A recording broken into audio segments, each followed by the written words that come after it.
Welcome to my channel enlighten knowledge. आज का हमारा टॉपिक है नेचर ऑफ इकोनॉमिक्स, अर्थशास्त्र की प्रकृति। देखिए, नेचर क्या है इकोनॉमिक्स का। इकोनॉमिक्स को हम लोग कौन सी स्ट्रीम में पढ़ते हैं, ये साइंस है या फिर आर्ट है। तो इससे पहले हम लोगों को पता होना चाहिए नेचर ऑफ इकोनॉमिक्स के बारे में। तो आइए शुरू करते हैं। नेचर ऑफ इकोनॉमिक्स, देखिए under nature of economics we trying to find out, हम लोग ये फाइंड आउट करने की कोशिश करते हैं कि हमारी इकोनॉमिक्स कौन सी स्ट्रीम में आती है। क्या ये साइंस है, आर्ट है या फिर दोनों है। साइंस एंड आर्ट बोथ है। ये जब हम लोग स्टडी करते हैं नेचर ऑफ इकोनॉमिक्स की, तो हमें ये पता लगता है कि जो हमारी इकोनॉमिक्स है वो positive as well as normative science है, और साथ में ये एक आर्ट भी है, एक तरह की कला भी है। Art like a practical investigation, practical terms में भी इसका यूज़ होता है। तो पहले है कि आपकी इकोनॉमिक्स साइंस है। देखिए अकॉर्डिंग टू सेलिगमैन, सेलिगमैन क्या कहते थे कि साइंस की दो ब्रांचेस होती हैं, first natural science, second is social science. तो आपकी इकोनॉमिक्स कौन सी ब्रांच ऑफ साइंस है। तो उन्होंने बताया है कि जो हमारी इकोनॉमिक्स है वो सोशल साइंस की ब्रांच है, क्योंकि सोशल साइंस में क्या है, एक सिस्टमेटिक स्टडी को लेकर चलते हो। इकोनॉमिक एक्टिविटीज़ पढ़ी जाती है ह्यूमन बींग्स की, मतलब वो क्या क्या एक्टिविटीज़ अपनी डेली लाइफ में परफॉर्म कर रहे हैं। आपको ये पता होना चाहिए कि इकोनॉमिक एक्टिविटीज़ क्या होता है। जिन्होंने ये मेरी प्रीवियस वीडियो नहीं देखी है इकोनॉमिक एक्टिविटी की, वो ज़रूर देख लीजिएगा। देखिए उसके बाद उन्होंने क्या कहा है कि जो हमारी फिज़िक्स है, केमिस्ट्री है, ये एक तरह की नेचुरल साइंस में आ जाती है, क्योंकि इसको हम लोग टेस्ट करते हैं लेबोरेटरीज़ में। इनके कुछ फॉर्मूलाज बनाए जाते हैं, जैसे वाटर का फॉर्मूला, ये प्रकृति की चीज़ें हैं। H2O, ये क्या है, नेचुरल साइंस में आ जाता है। लेकिन हमारी इकोनॉमिक्स में एक प्रैक्टिकल इन्वेस्टिगेशन होती है टर्म्स की, या इकोनॉमिक एक्टिविटीज़ का ध्यान रखा जाता है, इसलिए हमारी इकोनॉमिक्स एक तरह की सोशल साइंस है। तो आइए पढ़ते हैं कि साइंस क्या होता है। साइंस एक सिस्टमेटिक स्टडी है किसी सब्जेक्ट की, जो रिलेशनशिप बताती है कॉज एंड इफेक्ट में। जैसे मैं इकोनॉमिक्स में एग्जांपल ले लूँ कि प्राइस बढ़ा, प्राइस बढ़ा ये क्या है, कॉज है। इससे इफेक्ट क्या पड़ा कि डिमांड कम हो गई, ये इसका इफेक्ट है। प्राइस बढ़ने से डिमांड कम हो गई, तो इसका मतलब ये एक रिलेशनशिप बता रहा है, कॉज एंड इफेक्ट में क्या रिलेशनशिप है। इकोनॉमिक्स हमारी नेचुरल साइंस नहीं है। इसके आगे 3 पॉइंट्स दिए गए हैं। देखिए फर्स्ट पॉइंट बताया है कि लॉस जो है इकोनॉमिक्स के वो एग्जैक्ट नहीं होते हैं।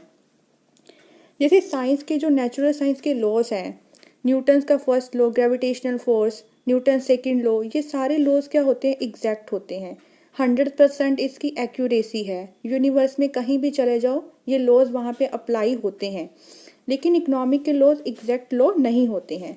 सेकंड है, जो लॉज इकोनॉमिक्स के हैं वो यूनिवर्सल एप्लीकेबल नहीं होते हैं, दे लैक यूनिवर्सल एप्लीकेबिलिटी। अगर कोई लॉ यहाँ के अकॉर्डिंग बनाया गया है, जैसे लॉ ऑफ डिमांड है, तो लॉ ऑफ डिमांड यहाँ किसी और तरीके से काम करता है।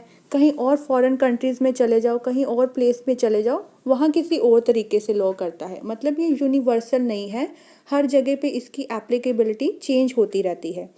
थर्ड है, जो हम लोग इकोनॉमिक्स के लॉज की वेरिफिकेशन है वो लेबोरेटरीज में नहीं कर सकते हैं। It is not possible to check their validity in the laboratories. इसीलिए ये हमारी नेचुरल साइंस नहीं है, बल्कि ये सोशल साइंस है।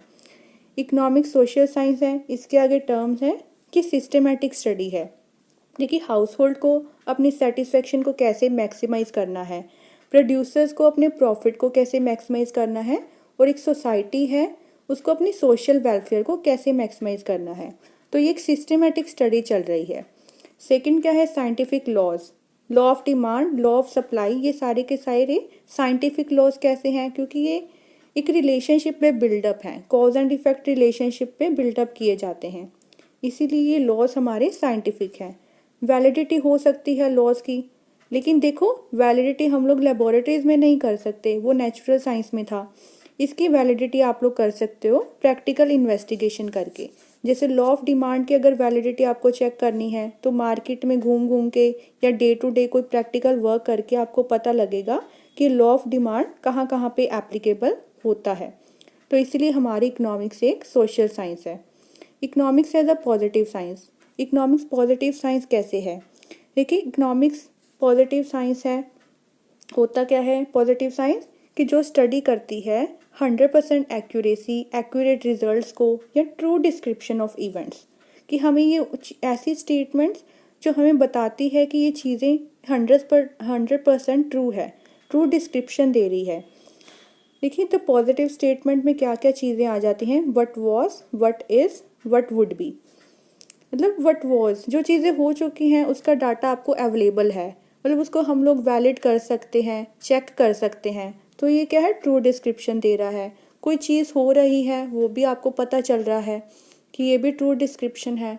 व्हाट वुड बी में ये आ जाता है कि कोई चीज़ आप लोग देखो, अगर प्राइजेस है ऑनियंस के दिनों दिन बहुत ज़्यादा बढ़ रहे हैं, तो इससे व्हाट वुड बी में क्या निकलता है कि आगे भी चल के कंडीशंस के अकॉर्डिंग ये प्राइजेस बढ़ेंगे, तो इसका भी हम लोग कहीं ना कहीं क्या है, एक्यूरेट रिजल्ट बता सकते हैं, ट्रू डिस्क्रिप्शन दे सकते हैं। ये सारी की सारी जो स्टेटमेंट है इसको हम लोग क्या कर सकते हैं, वेरीफाई कर सकते हैं। जो स्टडी है हमारी पॉजिटिव इकोनॉमिक्स की, देखिए वो बताती क्या है, वांट्स अनलिमिटेड है, ठीक है, बट जो मोस्ट ऑफ द वांट्स हैं वो क्या होते हैं, मोस्ट ऑफ द वांट्स जो सेटिस्फाई करने वाले रिसोर्सेज हैं वो स्कार्स होते हैं, लिमिटेड होते हैं। वांट्स को पूरा करने वाले रिसोर्सेज आपके पास लिमिटेड है और ये लिमिट रिसोर्सेज के आगे बहुत सारे यूजेस भी हैं।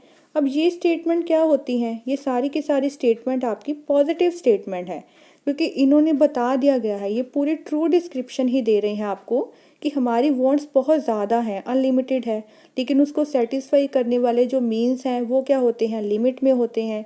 और इन लिमिटेड मीन्स का आगे बहुत सारे डिफरेंट यूजेस भी होते हैं, जो आपने इकोनॉमिक्स की डेफिनेशन पढ़ी थी वही है। ये सारी की सारी क्या है, पॉजिटिव स्टेटमेंट्स हैं, इसलिए इकोनॉमिक्स एक पॉजिटिव साइंस है। Economics as a normative science. अब नॉर्मेटिव साइंस कैसे है, कुछ इकोनॉमिस्ट थे, मार्शल पिगू, उन्होंने बताया है कि जो हमारी इकोनॉमिक्स है वो एक तरह की नॉर्मेटिव साइंस है। नॉर्मेटिव साइंस कौन कौन सी कंडीशंस में डील करती है, ये एक ऐसी साइंस होती है जो रिलेट करती है व्हाट ऑट टू बी या फिर what should be, what should be कि क्या होना चाहिए, मतलब ये सुजेशंस देती है हमें कि कैसे कौन सी चीज़ कैसे सॉर्ट आउट की जा सकती है। जैसे prices should be stabilised, distribution of income should be equal, poverty क्या है, कम होनी चाहिए, अनएम्प्लॉयमेंट कम होनी चाहिए या एम्प्लॉयमेंट बढ़नी चाहिए। मतलब ये चीज़ बता रही है कि कुछ ना कुछ सुजेशंस दे सकते हैं इसमें। ये चीज़ें हमें इस तरफ की ओर लेकर जाती है कि हम लोग सुजेशंस क्या दे सकते हैं ये चीज़ों को पूरा करने के लिए।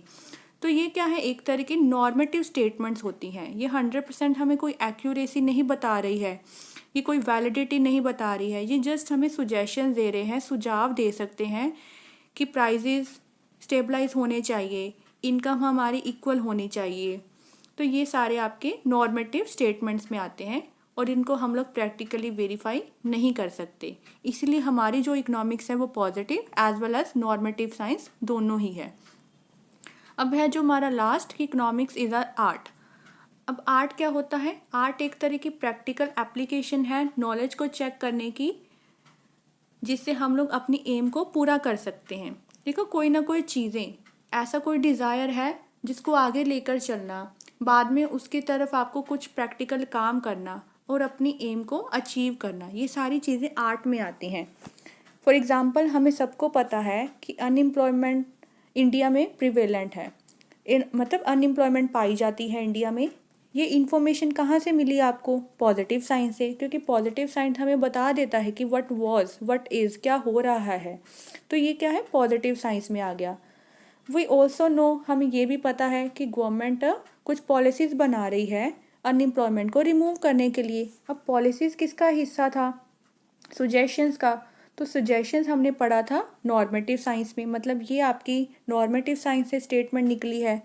तो इन सब को, इस सारे ऑब्जेक्टिव्स को पूरा करने के लिए गवर्नमेंट क्या करती है, इकोनॉमिक प्लानिंग करती है कि कैसे हम लोग यहाँ अनएम्प्लॉयमेंट से छुटकारा पा सकें। तो ये जो प्लानिंग की जाती है, और प्लानिंग किसका हिस्सा होता है, आर्ट का। देखिए द पाथ ऑफ प्लानिंग, जो प्लानिंग में जो प्रोसेस यूज़ होती है वो क्या है, एक तरह की आर्ट होती है। ये हमें बताती है कि प्रैक्टिकल एप्लीकेशन बताती है नॉलेज का, ताकि हम अपने ऑब्जेक्टिव को पूरा कर सकें। और यहाँ हमारा ऑब्जेक्टिव क्या था, अनएम्प्लॉयमेंट को दूर करना। इसका मतलब इकोनॉमिक्स एक तरह की कला भी है, आर्ट भी है, जिसमें हम लोग किसी चीज़ को प्रैक्टिकली यूज़ करके अपनी डेफिनेट एम तक पहुंचते हैं। अब आपको क्लियर हो गया होगा, इकोनॉमिक्स हमारी साइंस भी है और आर्ट भी है, लेकिन ये एक नेचुरल साइंस नहीं है बल्कि एक सोशल साइंस है और positive as well as normative statement इसमें पढ़ी जाती है। अगर आपको वीडियो पसंद आई हो तो इस चैनल को सब्सक्राइब कर लीजिएगा, like share and comment and press the bell icon, ताकि हर वीडियो की नोटिफिकेशन आपको टाइम टू टाइम मिलती रहे। Thank you.